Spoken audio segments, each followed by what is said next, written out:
റംസാൻ നോമ്പ് അടുത്തെത്തുന്നതും വേനൽ കടുക്കുന്നതോടൊപ്പം പഴവിപണിയിൽ വിലക്കയറ്റം രൂക്ഷമാകുന്നു.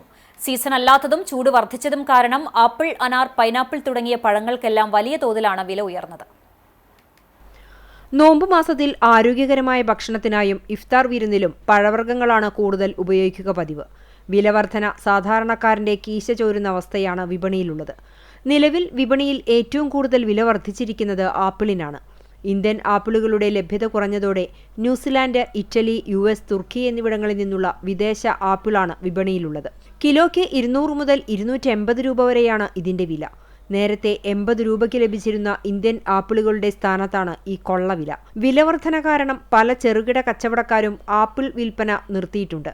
ഉത്തരേന്ത്യയിൽ വിവാഹ സീസൺ ആയതിനാലും റംസാൻ ലക്ഷ്യമിട്ട് കർഷകർ വിളവെടുപ്പ് വൈകിപ്പിക്കുന്നതിനാലും പൈനാപ്പിൾ വില 50-ൽ നിന്ന് 80-ലേക്ക് ഉയർന്നു. അനാറിന് 230 രൂപയും പേരയ്ക്കയ്ക്ക് 120 രൂപ വരെയുമാണ് നിലവിലെ വില.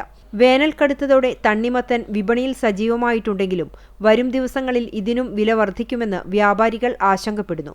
കർണാടക, മഹാരാഷ്ട്ര എന്നിവിടങ്ങളിൽ നിന്നാണ് പ്രധാനമായും തണ്ണിമത്തൻ എത്തുന്നത്.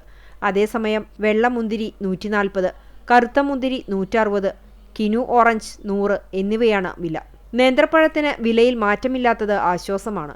ചൂടിലേക്ക് കടന്നതോടെ പഴങ്ങൾ വേഗത്തിൽ നശിച്ചു പോകുന്നത് വ്യാപാരികൾക്കും വലിയ സാമ്പത്തിക നഷ്ടമാക്കുന്നുണ്ട്.